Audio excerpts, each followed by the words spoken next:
Okay, in this video, I'm going to be showing you how to pack, what to pack, and everything you need to know about getting your family ready abroad. Now, if you see me looking down, it's not because I'm bored, it's because I'm looking at my notes because I want to make sure you guys get anything and everything. Just a quick background, we have been living overseas for over 2 years now. We have moved to Honduras, Dominican Republic, back to the United States, and now we're going to Ethiopia, so I really believe we are experts in this. This is the only video that you're going to need to watch on YouTube. First, I'm going to jump into giving you guys the tips, and then we're going to go outside and meet Ian, and we're going to show you real time what we're doing right now. So tip number one is you're going to need to create a packing schedule. So your schedule is going to be a timeline of what day you're going to start packing and what day you're going to finish packing. We recommend at least 10 days in advance, so we always do 10 days. The reason why we say 10 days is you don't want to start packing so far in advance in a place that you're going to be living.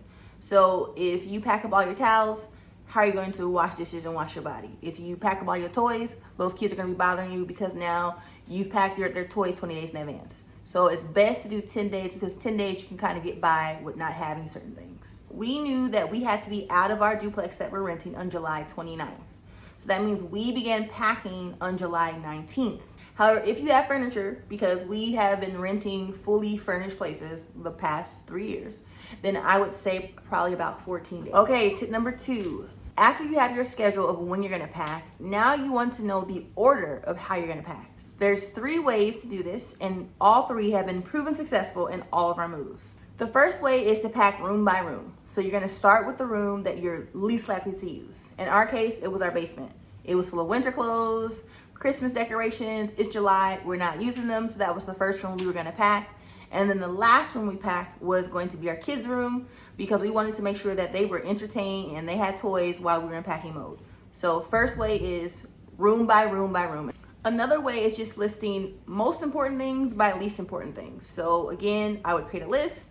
I would say, what am I gonna pack up first? Office supplies, Christmas decorations, extra clothes, extra towels, extra sheets, and the very last thing that I'm gonna pack is my kids' stuff. Now, again, this has worked for us in the past. However, I don't like this way as much because I visually can't see my process because I'm like packing things around the house. And for me, I need to see and feel like I'm making progress. Now, this works for Ian because he's a list guy. He writes everything in the list and his list is getting shorter and shorter and shorter. Now, the last way to do your order is basically a hybrid. You're still going room to room, but there are things that you know that you're going to leave out. So that's what we did for that's what we've done most recently. So again, I started with the basement, and the last room that I packed was my kids' room. So I have 3 children, and when I say my kids' room, I'm really talking about the boys.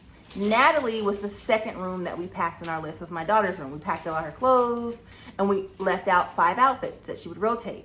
We packed up all her sheets, all her extra pillows, everything, and then we just moved her into her brother's room. So again, it was a hybrid because the last thing that we packed was Nellie's clothes, and we also left out a few toys. But that worked for me. It was like a compromise because I could visually see, okay, I did this room, I did that room, I did this room.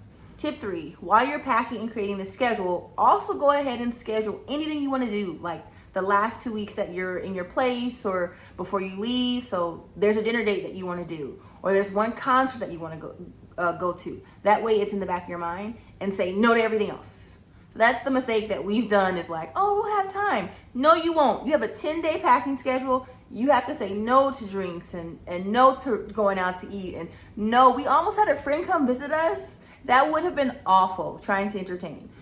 We had 2 events planned, which was a dinner date with a couple that we love, and we also went to a quinceañera on a Saturday. Those were the only 2 events. So again, schedule your events. Like, make sure you're looking at when is this happening? Is the quinceañera happening? Because you need to be prepared. Okay, so the next few tips, we're gonna go head outside. We're gonna meet Ian so you can see real time what's happening with us right now. Here's the beautiful man. What's up? So we have a lot of things that we packed for our big trip, and let's take a look. Now, normally we wouldn't have this much stuff or a U-Haul, but we just drove from Indianapolis to Atlanta, and then we're gonna fly from Atlanta to Ethiopia. Plus, we're a family of 5, so please don't judge us. In total, we have about 19 bags. Yeah. And we'd had nowhere than this many bags when we were in Honduras, when we were in Latin America. And I think I was telling Ian it's probably this much stuff now because now we're going to a place that gets as cold as Canada, like winter climate. So we're gonna need like winter clothes and sweaters, but then it also gets hot like we are in Latin America. So this is the first time that we need to have like 2 seasons worth of clothes, which we've never had before. So definitely a tip to think about. Yep. So that brings us to tip number 4. So even though we have all this stuff, the flight that we calculated, it was actually cheaper to bring an extra bag than to do the weight limit. Yep. So like if we had like all this stuff, like let's get the biggest bag we can find, and then the bag is 100 pounds, we've actually paid more money. So that's another tip, is like to make sure that you look at your airlines and see what's cheaper, to pay 50 pounds over or just to bring the extra bin. Yep. 50 pounds or lower. 50 bags. Another tip is to get reusable bins that you can zip tie, and you label your name on it. So come with me. So there's the bin, as you can see. You can go ahead and put the zip ties in here once you are sure that everything that you want in there is in there. You can also reuse these totes. So tip 6 is you want to make sure that you bring at least 1 bin that's full of toiletries, including medicine. So we have no idea where they are, so hopefully we'll be lucky. Yay, we are! So, okay. So yeah, this bin is literally full of all types of medicine, sanitary pads. You're gonna need things like diapers, Ian's stuff for his eyeglasses, because if you're like me, you can sit right back there. So we're gonna step out real quick because it's getting hot in there, y'all. But if you're like us, like you're gonna want your shampoo, your conditioner. You might, like, I got every single medicine. I got like the medicine in case somebody got like a ringworm, the antifungal medicine. I got medicine if someone had a stomach ache. Those things aren't available at every country. Obviously look it out, but they're probably not gonna have like locking gel if you have locks, even though we're going to Ethiopia, what you want. So definitely you want to have 1 bin for just toiletries. Tip number 7, you're gonna definitely need one of these bins filled with your kids' toys. You wanna think of birthdays or a special occasion. And it's not just like the kids' toys. So that's what we did when we first went to Honduras. We bought toys for like our kids because toys are so expensive in other countries, especially like Legos. But you're gonna celebrate Christmas overseas. You're gonna celebrate birthdays overseas. But the biggest thing is like your kids are gonna get invited to other birthday parties. So we have 3 kids, and they only get invited to 2 birthday parties. That's 6 other presents upon their presents.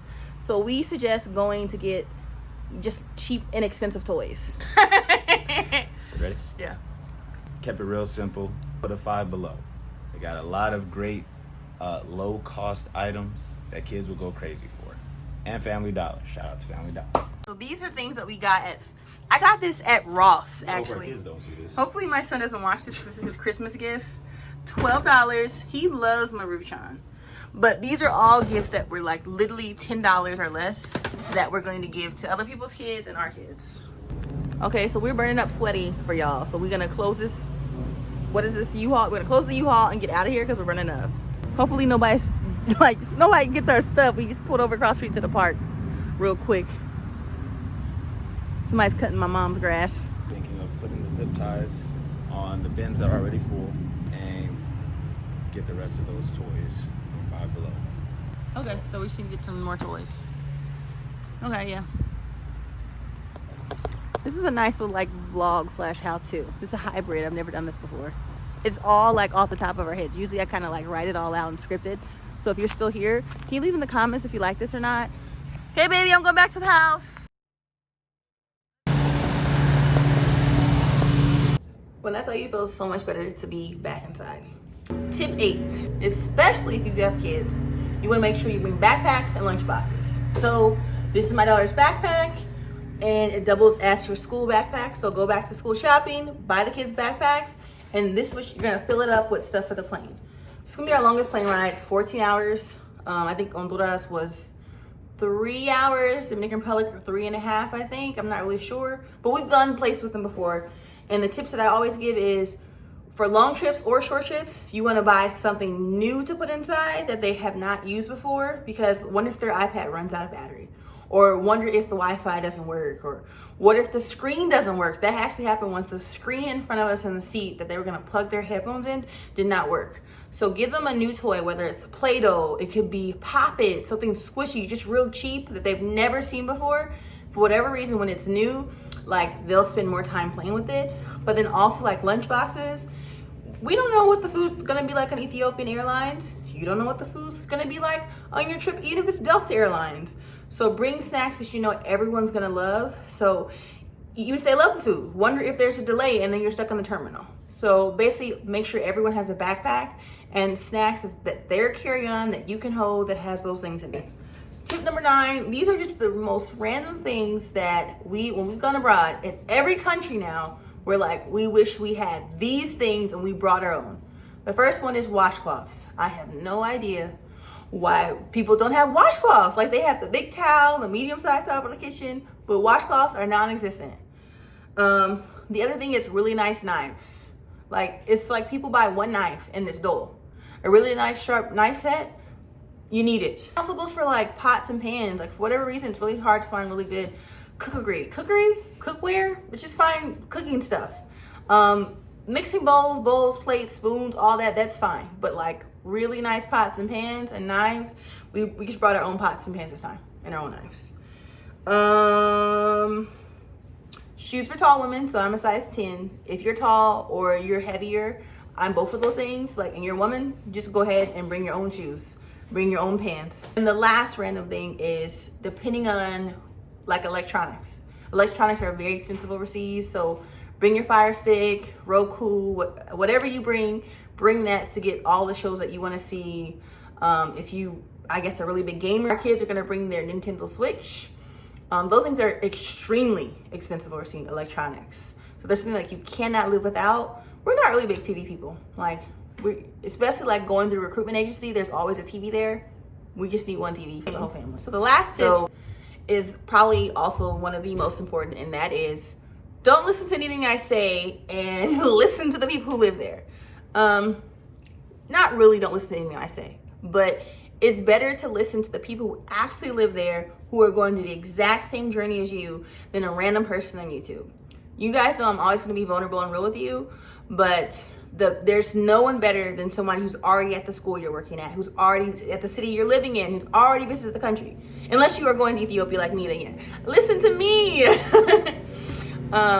But yeah, those are our tips. That's how you pack abroad. If there's something that we did not ask or you have a question to, please make sure you put underneath the comments. Thank you.